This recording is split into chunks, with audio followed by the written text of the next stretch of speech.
Up next, Julie, come on up from Mainsail. We're very grateful for your partnership and excited to hear from you. There you go. Thank you. Good morning, everybody. So this is really, I'm really honored to be here today, but more than anything, I'm very humbled because an amazing list of speakers, but also all of you around the room coming from tremendous organizations, and so I'm not sure what I'm doing up here, but we'll figure it out.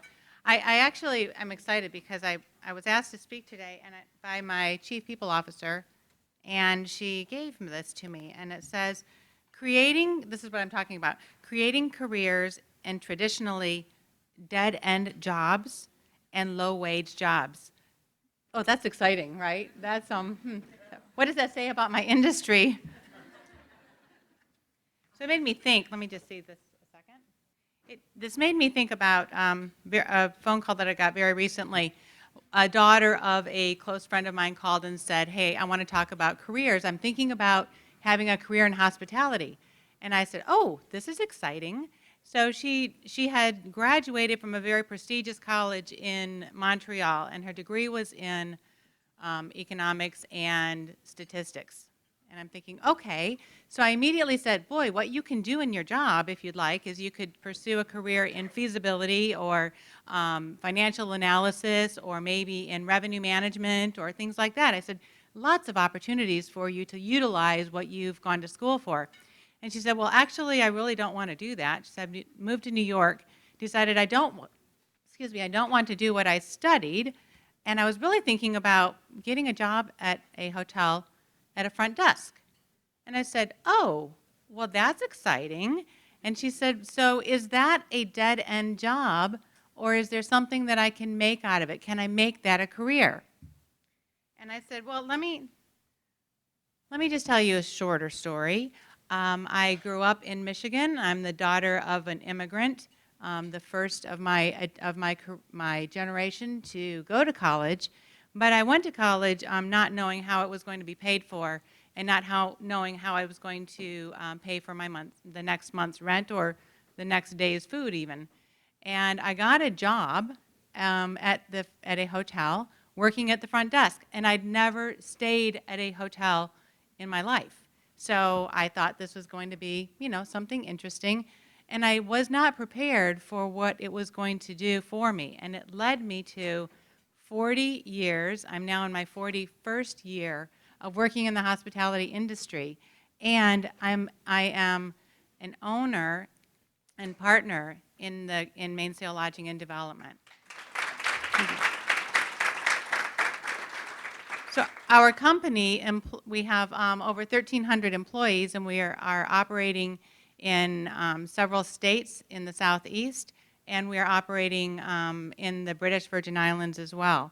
So it is an industry that you can make a career out of, and one that I've absolutely fallen in love with, and I had no idea what I was doing.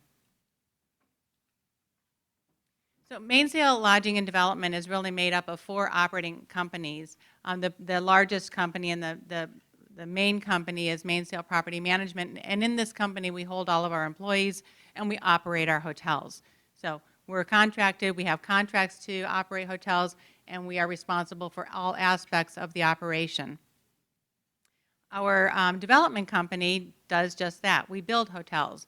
We start from a feasibility analysis, working with different communities, working with the economic development councils in various cities and communities, and find out what is required and what's important to that community, and how can we make our hotels relevant in that community, and then we go ahead and we build them.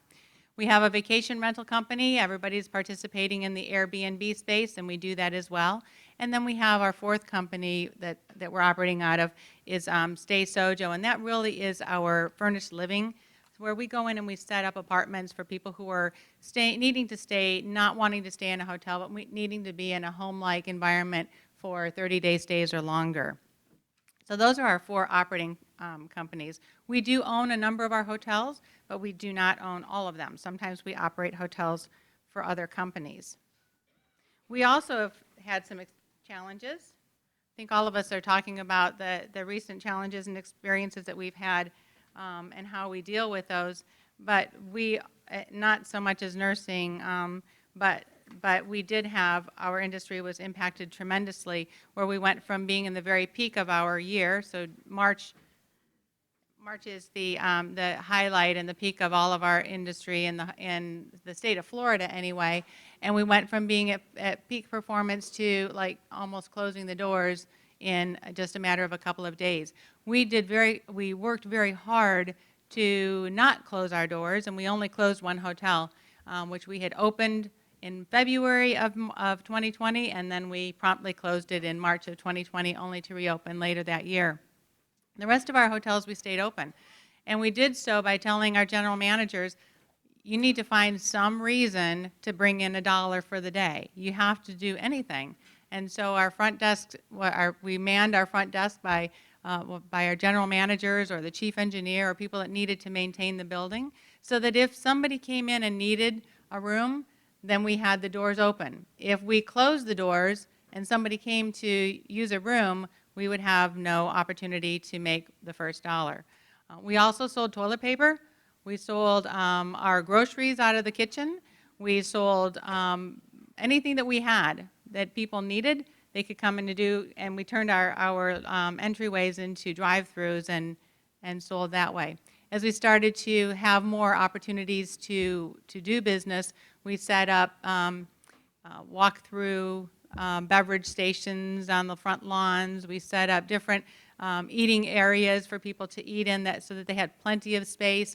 We just did anything we could possibly do, and we gave our leadership teams at our hotels a lot of authority and leeway to try to figure out, be creative, do what you can do to keep going, and we were able to recover. We were very thankful that we were in the state of Florida, and we recovered very quickly. So we were very thankful that we made it through that. We also have experienced, Hurricane Ian was a big hit for our state last year, and we had a beautiful hotel downtown Fort Myers, right on the Caloosahatchee River, and those river waters came up 12 feet. Well, guess what? Our front door was 12 feet and 1/2 inch, and no water came into our building.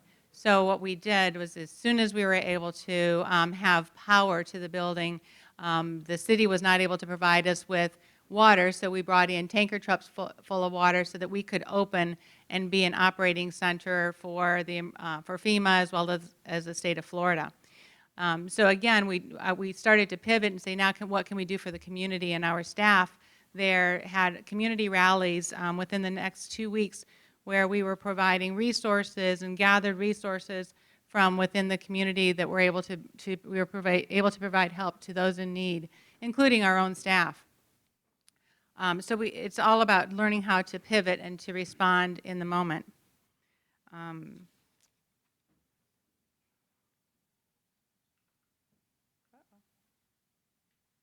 So in terms of how we're surviving and growing with today's times and challenges, we did a number of things, but mostly we turned more focus and more investment on our people. So we hired a chief people officer, which was a new terminology for me. We had gone from a very small corporate human resources team to now having a big, sophisticated we call her chief of police, chief people officer. We also hired a total rewards director so that they can help us understand really how can we fulfill the needs of the people that are looking for jobs, and what can attract them to our company. We've been working on and continuously trying to streamline our hiring process so that we can go from what used to be a very long hiring process to something that's much shorter now. We still have a ways to go on that, but we are making tremendous progress in that. But we've recognize the need to do so. And we've increased our communications. We utilize a lot of text messaging and that sort of communication to get the message out to our growing staff. And then we've also developed a tremendous leadership program where we have provided opportunities for a lot of the rising stars within our organization to have a 9-month-long training program. We do graduation for them at the end of the program. And then we're offering a master's courses for those who want to learn more about a specific discipline. We do have a lot of disciplines. I'm not keeping up with this, guys. There we go. We have a lot of disciplines in our company. So I talked about the different organizations that we have from the development side all the way through vacation rentals and property management. But we have within that area, we also have everything from culinary to front desk people to sales and marketing. We have a tremendous amount of e-commerce, and we have graphic designers that work with us. We have a huge gamut and a range of employment opportunities. We talked earlier, but it's amazing to me because I think it's the best industry is accounting. We have a really shortage of having accounting staff, so let's go and count some numbers and learn our math. But there's really a tremendous amount of opportunity for people looking to work and make a career out of hospitality. Throughout the last several years since the pandemic, we've opened a number of hotels, and I've got a list there of the hotels that we've opened. By the way, the hotel that we opened in Fort Myers, we opened it in September of 2020. Now, it had been under construction for many years, and so going up and going through the pandemic and the early stages of it, we were thinking, ooh, what do we do? Do we open this hotel or do we not? But we had mortgages to pay, and we had deadlines to meet and requirements, so we just said we're going to open the hotel, and the hotel is our best performing hotel. It's done an amazing job. So we're very proud of that.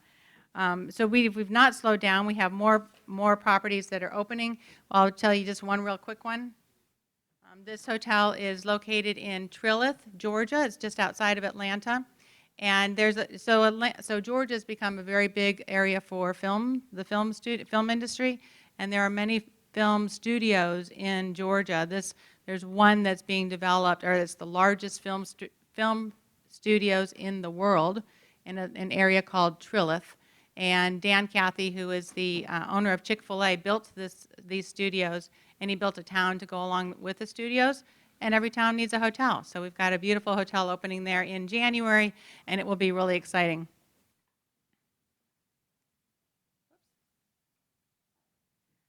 So the last story that I have, if anybody knows the Epicurean Hotel down in South Howard, Epicurean, the general manager of that hotel started with us at our first hotel.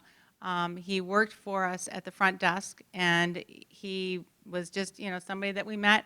He was very consistent and very happy about what he was doing. He loved to take care of people and loved to make everybody feel welcome. He opened the Epicurean Hotel for us when we opened that hotel 10 years ago this month. And then he went to work at our hotel in Dunedin, Florida, so just across the bay there, and was our general manager there. And now he's the general manager back at the Epicurean Hotel. So if you want an example of somebody else that can just come in off the street, do a great job, and continue to make a wonderful career of it, that's our general manager at the Epicurean Hotel is another one of many, many examples. So please consider hospitality as a way to shepherd people into our space. We'd love to have them. Thank you.